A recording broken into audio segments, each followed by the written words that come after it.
ruthless grab for power tears a city apart. A crime family splits in two as the young and the old fight to the death. The FBI is caught in the middle as they infiltrate the syndicate in a desperate attempt to end the brutal war raging on the streets of Philadelphia.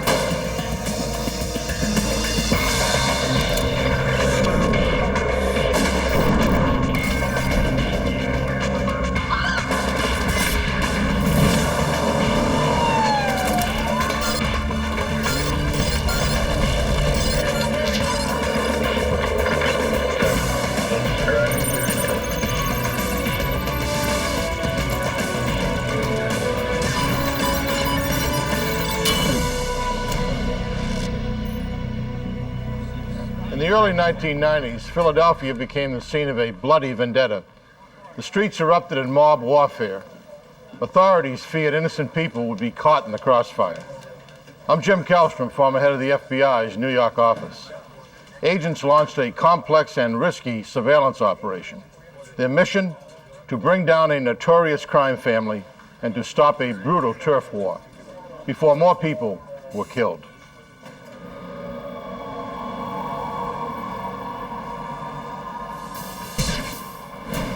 (1990).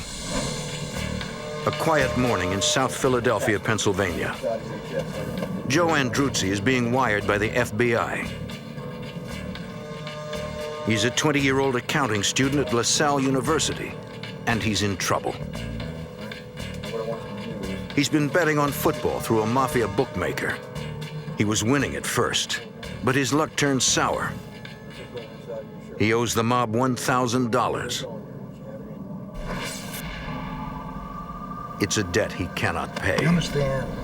I don't think you do, son. I don't think you got it at all. But you understand what's going on here. In way over his head and afraid for his life, Andruzzi contacted the FBI and asked for help. It's money, kid.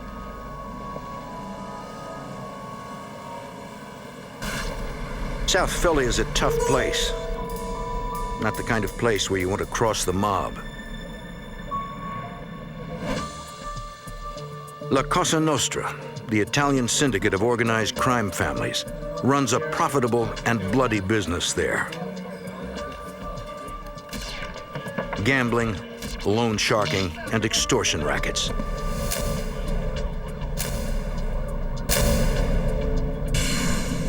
For years, South Philly was run by Angelo Bruno, known as the Gentle Don because of his dislike of violence. He took over the city in the 1950s.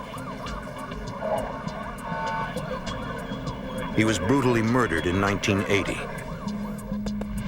The man suspected of being behind the hit was Nicodemo Scarfo. Nicky Scarfo took over Bruno's empire. He was a cold-hearted killer who ruled the city by violence. But now Nicky Scarfo is in jail. The FBI wants to find out who is running the Philadelphia mob while the boss is behind bars. Andruzzi's problem with the loan shark gives the FBI the perfect opportunity to collect new information on the organization.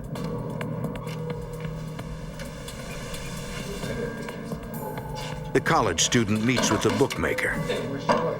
He plays his part perfectly and is introduced to Salvatore Sparacchio, a known member of the Philadelphia Mafia. I don't have the money. You don't have the money?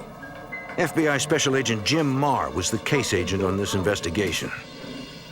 Salvatore Sparacchio didn't make any overt threats, but the implied threat, I'm the boss of the family, you gotta pay. I want $120 a week for 10 weeks. The boss offers a repayment plan. Although the mob is charging little more interest than a credit card company, the penalty for defaulting on the loan has a far higher price. Nicky, here, take some cake home to your wife. Hey, thanks, Bob. All right. For the next 10 weeks, the FBI gives Andruzzi the money to make his payments. And each time he takes the money to the bookmaker, the FBI records the conversation, building their case against Salvatore Sparacchio. Each payment is evidence of the crime, of racketeering. But the FBI is not interested in making low-level gambling arrests. we doing, huh? they have a much bigger target. I'm sure it's all there. The ultimate goal is to destroy the Philadelphia Cosa Nostra family as a crime problem. Nicky, some cake? Hey, Boogie, you know too much. The tactics we use are to attack the hierarchy. The structure is the target, and we attack the target through the hierarchy. They need more information. So on Christmas Day, when they know it will be closed, the FBI breaks into the bakery shop. We proved to the judge that gambling activity and loan sharking activity was taking place in an Italian bakery. The judge authorized us to put microphones in. For the next several months, the FBI records the conversations inside the bakery. We began listening to conversations of Salvatore Spiraccio, who was claiming to be the boss of the Philadelphia Cosa Nostra family. Although Spiraccio claims to be the head of the family, the FBI wire soon makes it clear that Spiraccio is not one of the big Philadelphia Mafia bosses. He is little more than an employee, but the FBI doesn't know who he's working for.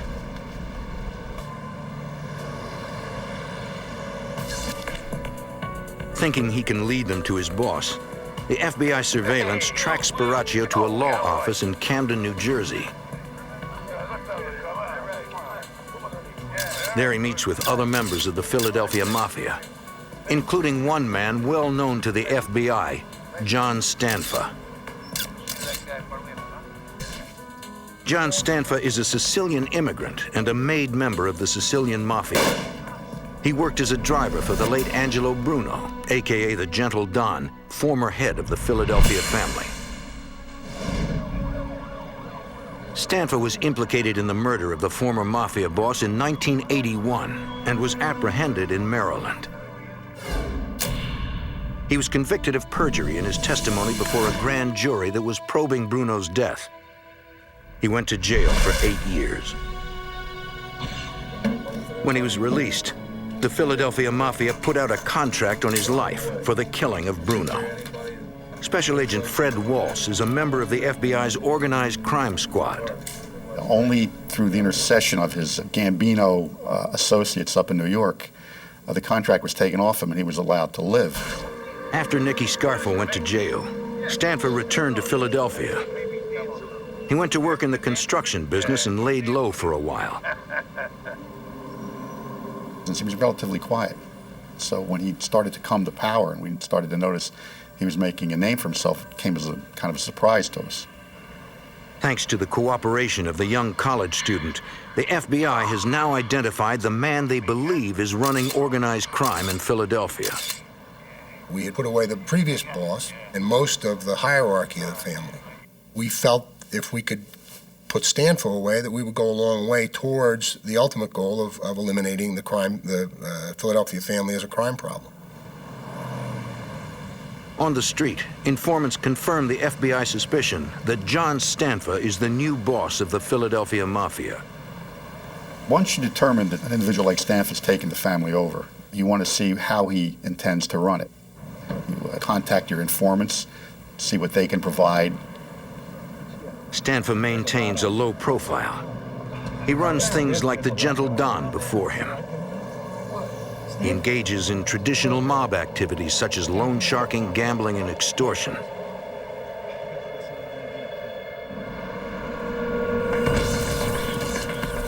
The FBI wants to find out where he is conducting business. According to FBI informants, high-level secret mafia meetings are being held in the lawyer's conference room. Informants told us that that's where they were meeting, that they felt secure there. Since it was a lawyer's office, they felt secure there from FBI eavesdropping. We decided that it would be a very, very good place to put microphones. Agents prepare an affidavit to wire the premises. We recognized that intruding into a lawyer's office was extraordinary. The affidavit had to go down to the FBI headquarters. The director of the FBI personally signed off on it. A federal judge gives the FBI the green light. Agents install a hidden video camera outside the law office so they can monitor anyone who enters or leaves the building. How about now? A special FBI entry unit will install a hidden microphone inside the law offices.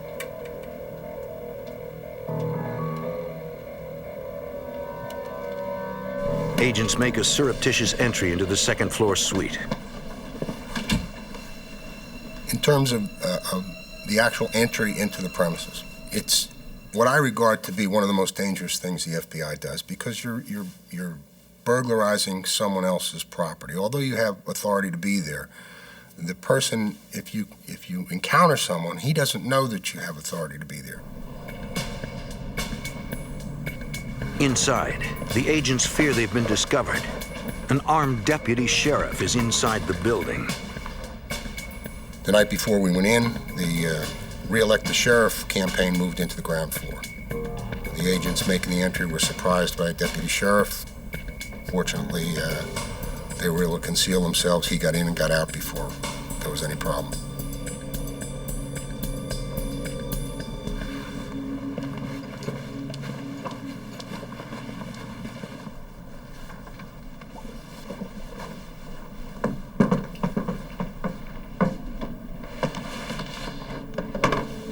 The technicians install a microphone in the conference room. The surveillance agents will first try to identify each suspect and determine their roles in the organization. There's 18 FBI agents who do nothing but physical and photographic and video surveillances. Most of their work they did for the organized crime squad. So we've got a lot of manpower out there, and we've got people who know how La Cosa Nostra works. And we can a lot of times figure out a hierarchy just by watching the way that they behave towards one another. That, coupled with information coming from informants, can tell us who the hierarchy is. Agents monitoring the conversations have to match the voice on the wire to the face in the video surveillance. John Stanfa was very easy. He had a very heavy Italian accent, so it was very easy to figure out when he was speaking. But the agents have a problem. The conversations we intercepted in the office indicated to us that they were leaving the conference room and going somewhere. After going to all the trouble to plant the wire, the mob boss moves the meetings. The surveillance agents will have to find out where the meetings are now taking place. They will have to place another bug. They're gone. They're somewhere else.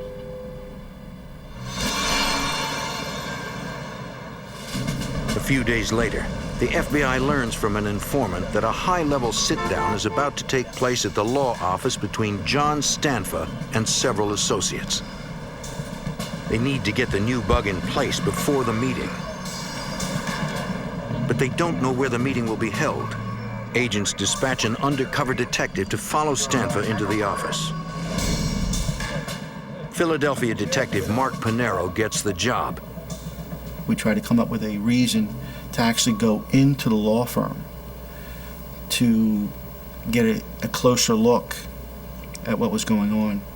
So we had come up with a cover story, utilizing a name of an attorney that we knew had left that firm. But it does not go exactly as planned. This unknown individual held the door for me to go in first, which kind of set me back because I wanted to go in second. I wanted to see where they were going before I was attended to. But I was relieved when I walked in and the receptionist greeted John Stanfa, and John Stanfa told her, "Let him know I'm here." And the receptionist immediately keyed her intercom and let the lead attorney of this law firm know that John was there and to send him in. So not only was I able to get her to identify John Stanfa, I was able to stand there and watch him go down to the actual office of this lead attorney at this law firm. That's good. That's real good. Okay, lock it on. Thanks. With this information, a federal court approves an affidavit for a second break-in at the office. Agents install hidden microphones in the attorney's office.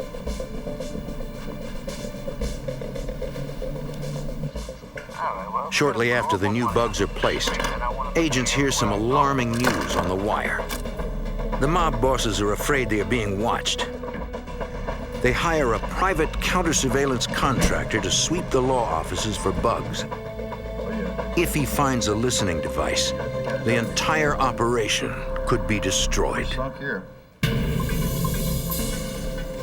The FBI in Philadelphia is closing in on mob boss John Stanfa. They learn he is conducting mob business in an attorney's office. Agents place listening devices in the office, but Stanfa calls in a man to sweep for bugs. Agents watch as the sweeper enters the building. Their entire case could collapse if he finds their bugs.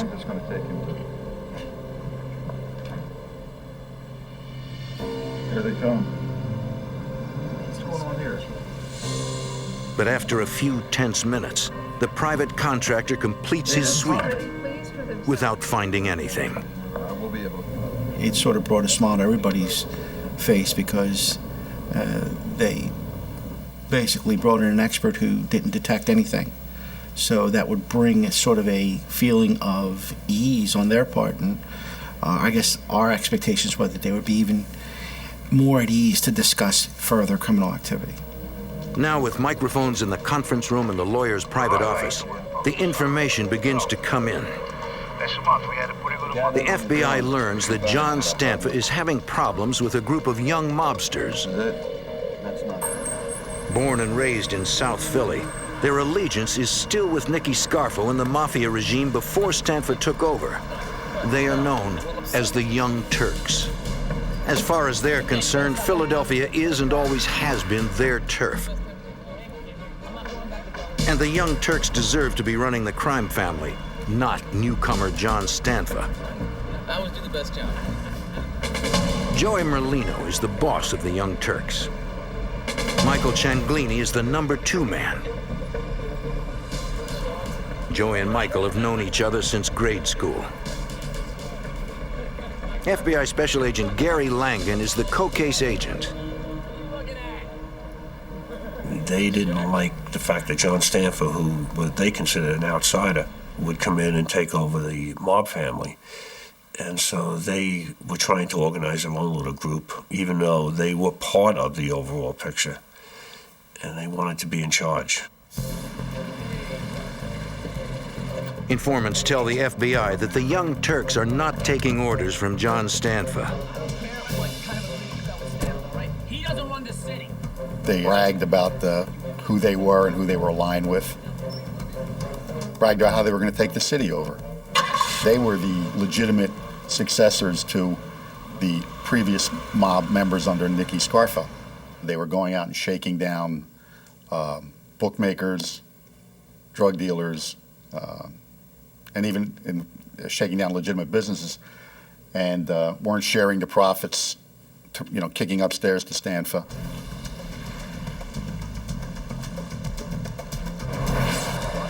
The Young Turks feel they're entitled to run the city and the Philadelphia Mafia.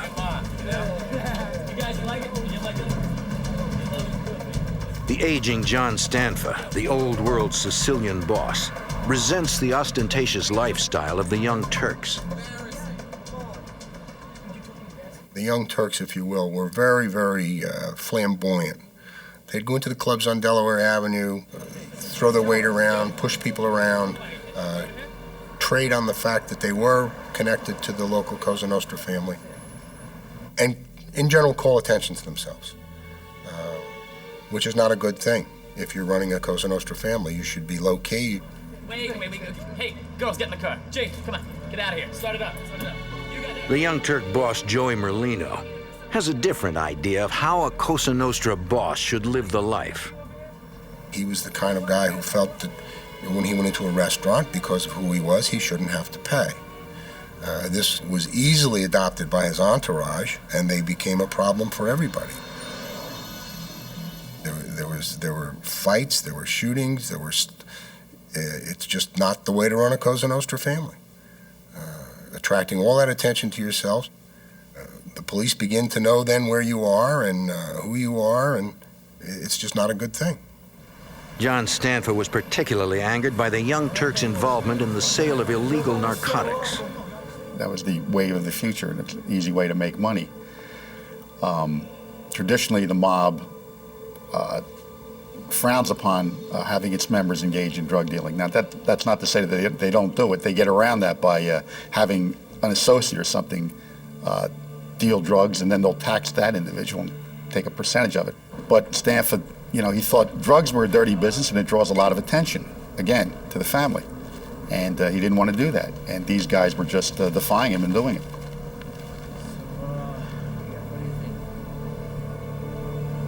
Once we heard that there was friction developing, we were looking to see how Stanfa was going to handle it. Okay, was he going to be aggressive and, take extreme measures? Or was he going to try and mollify these people and quiet them down and get them under his wing, so to speak? But Joey Merlino isn't going under anyone's wing. The young Turks strike back at Stanfa. 73-year-old Joseph Gattone is one of Mafia boss John Stanfa's most loyal employees. Gattone is a bookmaker, a collector of street taxes. 4 gunshots shatter the daily routine of Joseph Gattone. The old man's blood marks the beginning of a deadly civil war. The FBI and the Philadelphia Organized Crime Task Force surveilled top bosses of the Philadelphia Mafia. Friction between feuding factions of the crime family increase, and a bloody civil war breaks out. Philadelphia police officers arrive at the scene of the shooting. The victim's keys are still in the ignition, and the engine is still running. 2 bullets penetrated the victim's neck. A 3rd bullet entered his temple. A 4th grazed the bridge of his nose and shattered the passenger side window. When Agent Marr arrives on the scene, police have already checked the registration of the car, but they don't yet know who the victim is.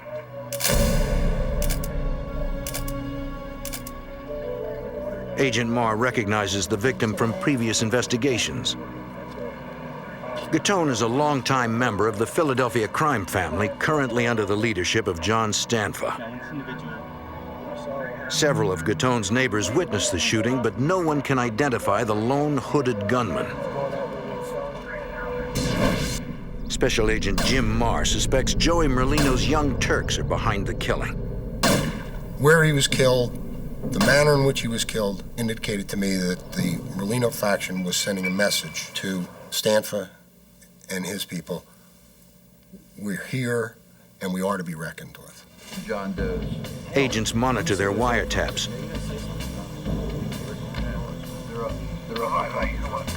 But no one is talking about the murder. Special Agent Fred Walls. Initially, at the time that this bookmaker was murdered, we weren't sure who was involved. There was nothing definitive on the wire after the bookmaker had been murdered. There was a reference to the fact, but nothing that would indicate to us that Stanfa had a belief someone had done it or someone hadn't done it. Investigators are certain the murder is mob-related, but they have no proof. When they speak to Stanfa himself, he claims to know nothing. Good, Pat. Good. But Stanfa strikes back. 5 weeks after the murder of John Stanfa's bookie and tax collector, Michael Cianglini, the young Turks' number 2 man, is coming home after a basketball game. 2 men armed with shotguns open fire.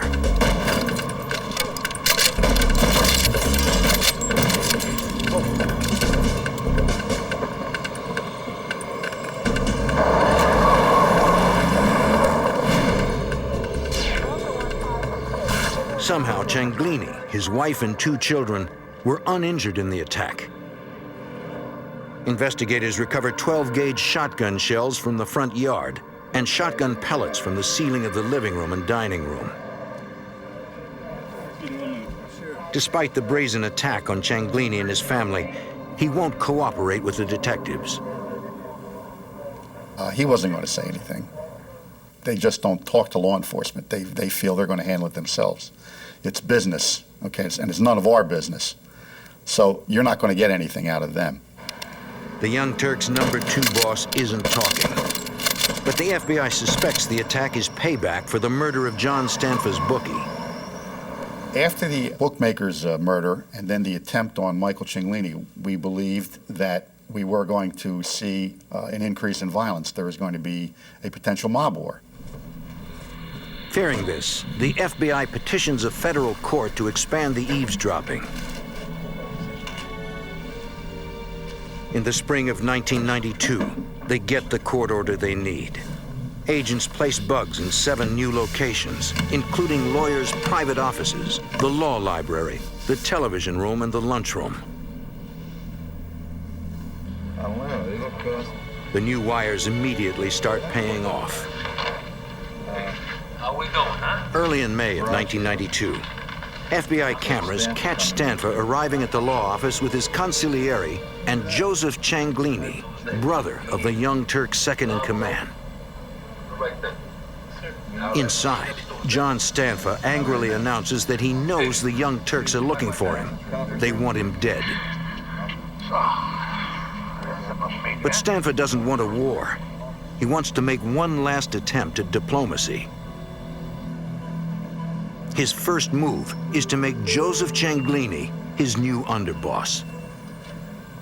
I guess he thought, as a concession to them, he would be able to control them. There's a saying, keep your friends close, keep your enemies even closer. This was the way to keep an eye on them. But we fully anticipated that we were going to see an increase in violence, but we were surprised by what did happen. Informants tell the FBI that Stanfa invites Joseph Cianglini's younger brother, Michael, and the Young Turk boss, Joey Merlino, to a secret meeting. Here, Joey and Michael become made members of La Cosa Nostra. the code of omerta.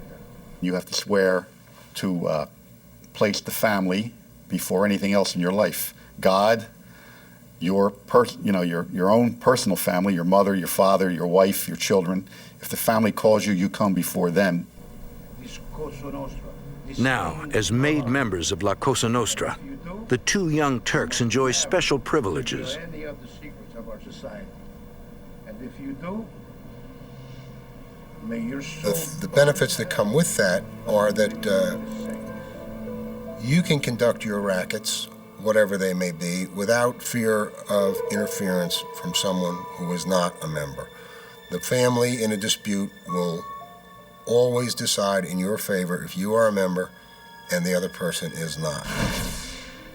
A member cannot be killed unless the boss of that family to which he's a member approves. Congratulations. For John Stanfa, promoting the Young Turks is his final act of diplomacy. The FBI and the Organized Crime Task Force will keep a vigilant watch to see if Stanfa's bold move stops the violence.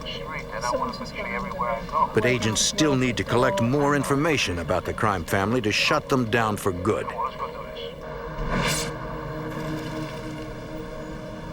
Eddie! Through an informant, they learn the law office is not the only place where Stanfa and his associates are congregating. We found out that Stanfa had opened up a dinette next to another business he owned, which was a food distribution business.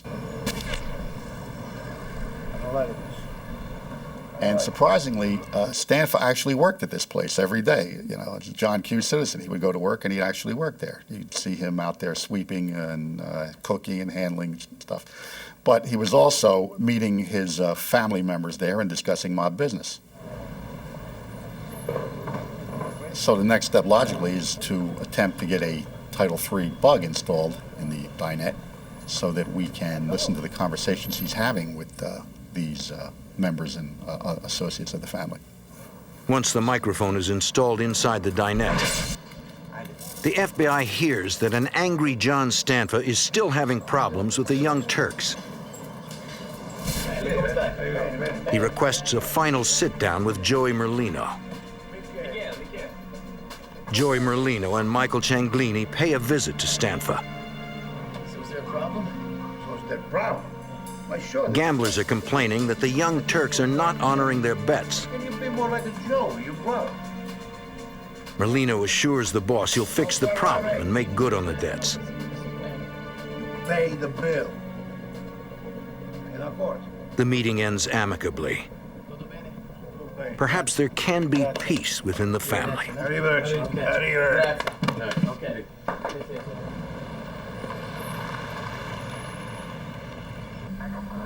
Early in March, FBI surveillance agents observed Joseph Cianglini and a waitress opening up the Stanfa dinette.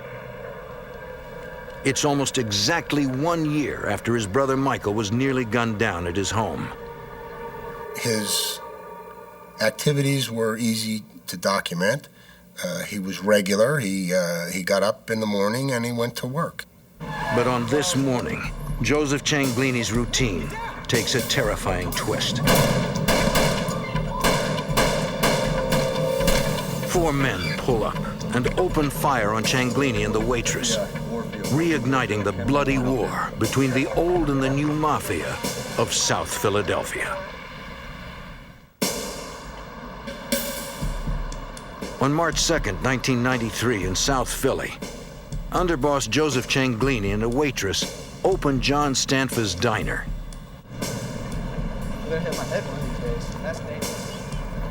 Shortly after 6:30 a.m., 4 gunmen launch an attack. Cianglini is gunned down. The surveillance agent alerts FBI HQ and calls 911 for an ambulance. The FBI agent on surveillance arrives on the scene. Joseph Cianglini has been shot repeatedly in the head, neck, and chest. The waitress is unharmed. Cianglini has somehow managed to survive the deadly attack. Though severely wounded, he can talk. You couldn't get a statement out of him, and even if he knew who did it, he wasn't going to implicate anybody. He was part of the mob, the Omerta, the Code of Silence, and they would take care of this on their own. They had to know who they were. He saw them. We suspected that it was a group from the Young Turks, but he basically told us he didn't know anything. Hoping to identify the shooters, FBI agents review the surveillance tapes.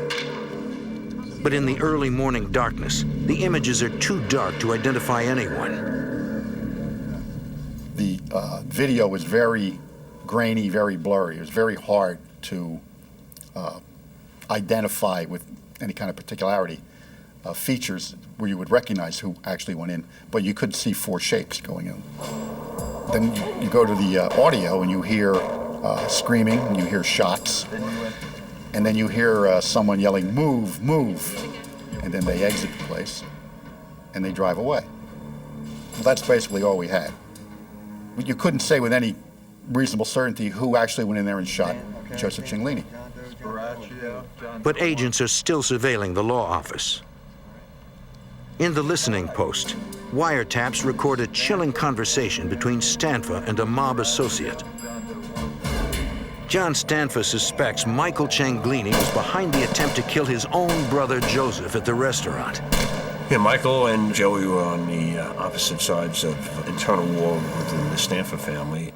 They were half-brothers, and it didn't make any difference. He thought his brother Joey was on the wrong side, and he's going to take him out. For John Stanfa, there is only one choice: eliminate Joey Merlino and the Young Turks.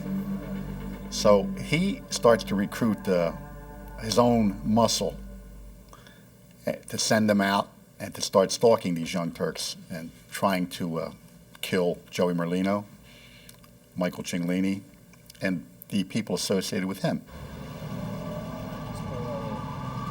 Undercover FBI agents deliver a warning to Merlino and Michael Cianglini. What's going on, fellas?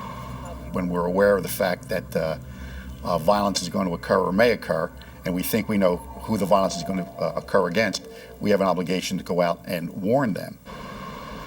John Stanfa is sending hit teams into the streets with orders to gun down Merlino and Cianglini.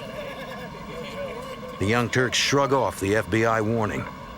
Even though they know their lives are in danger, they refuse to cooperate. The Young Turks should have listened to the FBI. A Stanfa hit team tracks them down and opens fire in broad daylight. Michael Cianglini is shot in the heart and dies on the street. Joey Merlino is wounded.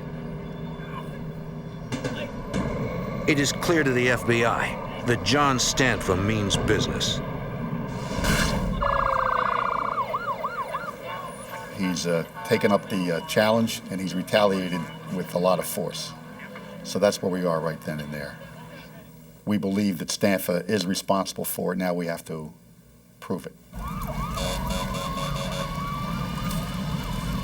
3 hours after the shooting, South Philadelphia police officers respond to a burning vehicle. The car matches the description of one seen by witnesses at the shooting. Police run a trace and learn that it was leased to a member of the Stanfa crime family. That night, police question Phil Coletti and his wife. She tells police she reported the car stolen. Coletti says he has been home all day. The FBI views the couple's alibi with skepticism. Coletti becomes the first suspect in the shooting murder of Michael Cianglini. Several days later, the FBI gets a lead on the second shooter. The FBI had received a call from a physician who said that he had treated an individual who came in with burns that he felt were rather suspicious. FBI agents find John Vesey at home. He too is a known member of the Stanfa crime family. Agents ask Vesey what happened to his hand. And he says he had an accident with his barbecue grill. His hand was burned when he spilled lighter fluid.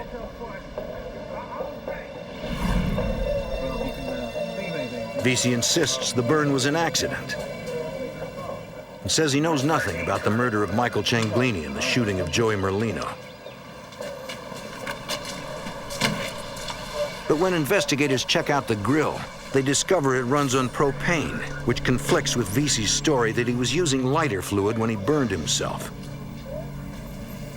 It aroused our suspicion and kind of pointed us toward Vesey, more so than anybody else. The FBI suspects 2 members of the John Stanfa crime family in the murder of Michael Cianglini and the shooting of Young Turk boss Joey Merlino. But before the FBI can bring the shooters to justice, Joey Merlino and the Young Turks try to get their own revenge. John Stanfa is riding in a 1976 Cadillac Seville. He's headed south on the Schuylkill Expressway with his son Joseph and a trusted driver. A van pulls up next to the Cadillac. 2 gunmen thrust 9mm machine pistols through portholes cut in the side of the van, and they open fire. A full-scale Mafia civil war rages on the streets of Philadelphia. Violence explodes with a brazen rush-hour attack on Sicilian mob boss John Stanfa. The gunfire misses John Stanfa, but his son Joseph is hit in the face. Stanfa's driver rams the van, forcing it off the highway. What was really brazen about it was on a highway like that, random shots could have struck and hurt, even killed any innocent people who were on there. Investigators have no doubt the attack on Stanfa is Joey Merlino's revenge for the murder of Michael Cianglini. It showed you the extent of the violence these people were willing to employ and the grudge they bore against Stanfa.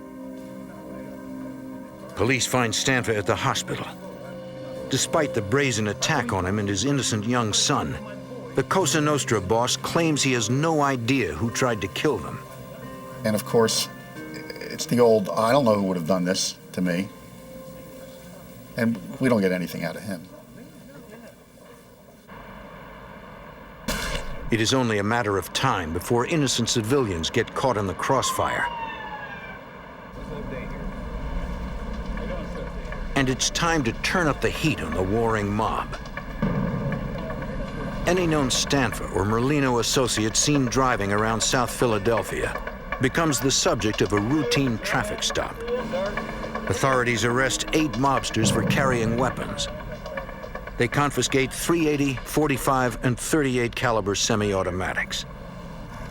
The FBI has no doubt the young Turks boss ordered the hit on John Stanfa, but feds can't prove it.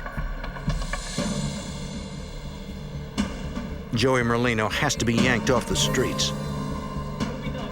The FBI arrests him for a parole violation of a 1990 armored truck robbery.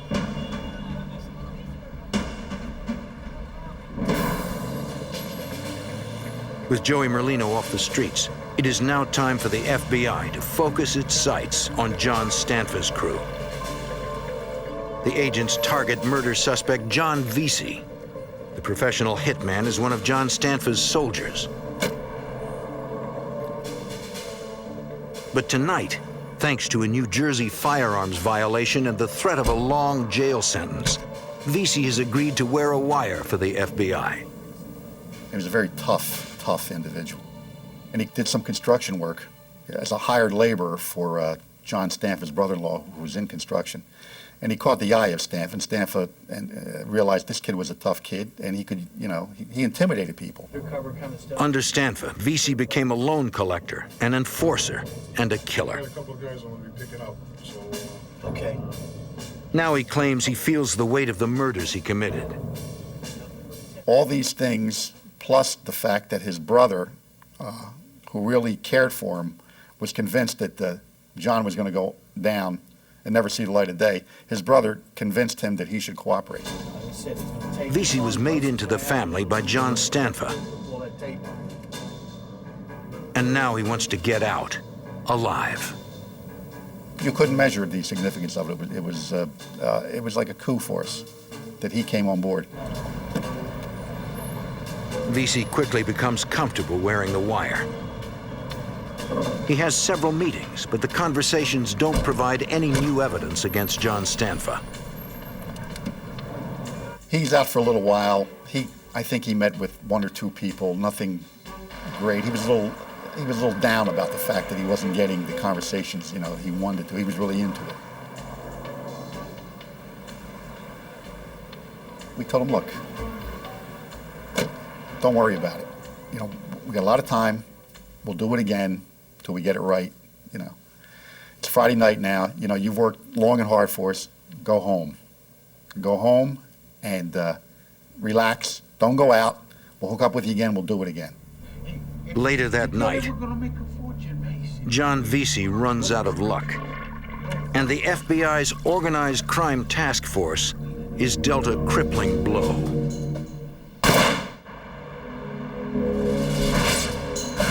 In a bloody South Philadelphia mob war, the FBI's #1 informant is gunned down by Mafia hitmen, and the FBI's best chance at busting up a notorious crime family is shattered.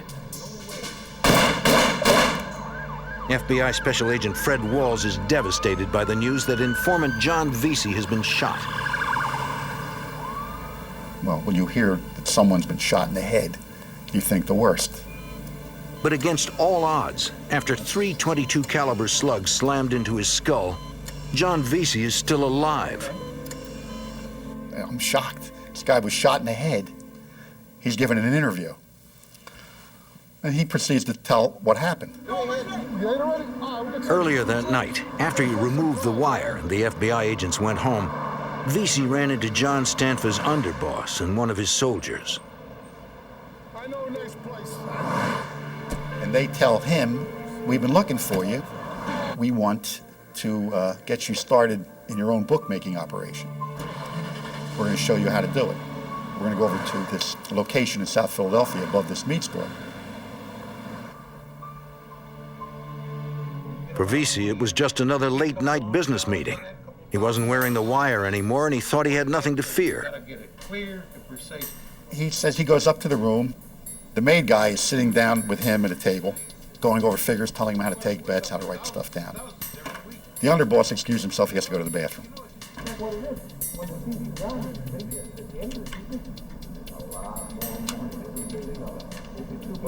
John Vesey heard the sound of the flushing toilet and the door to the bathroom opening.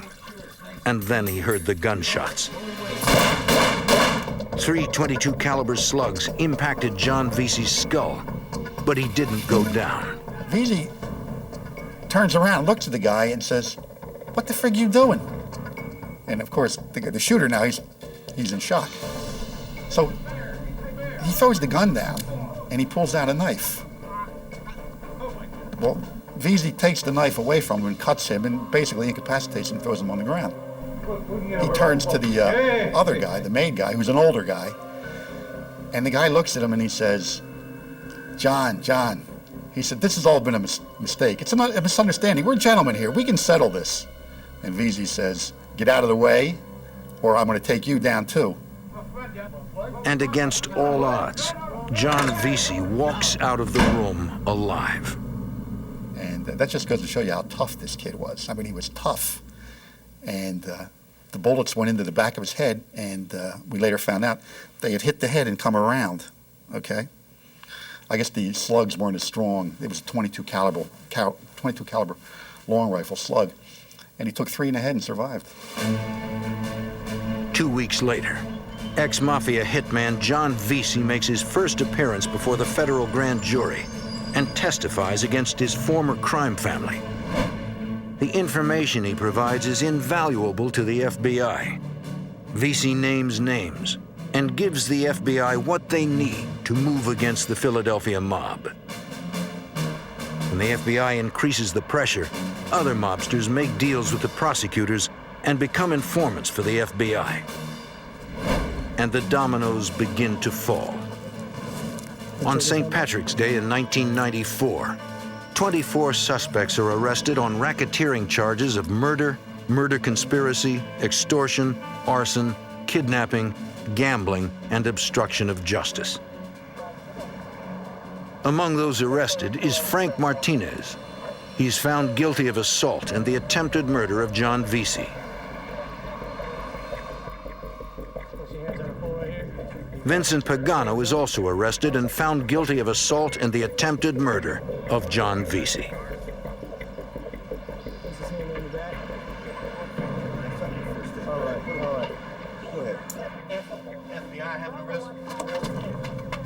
On the same day, John Stanfa is arrested on racketeering charges of murder, murder conspiracy, extortion, arson, kidnapping, gambling, and obstruction of justice.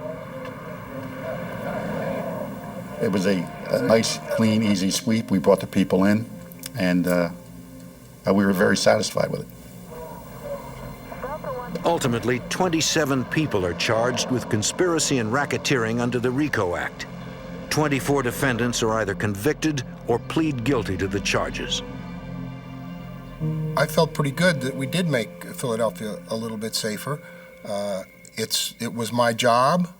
It was my life's work.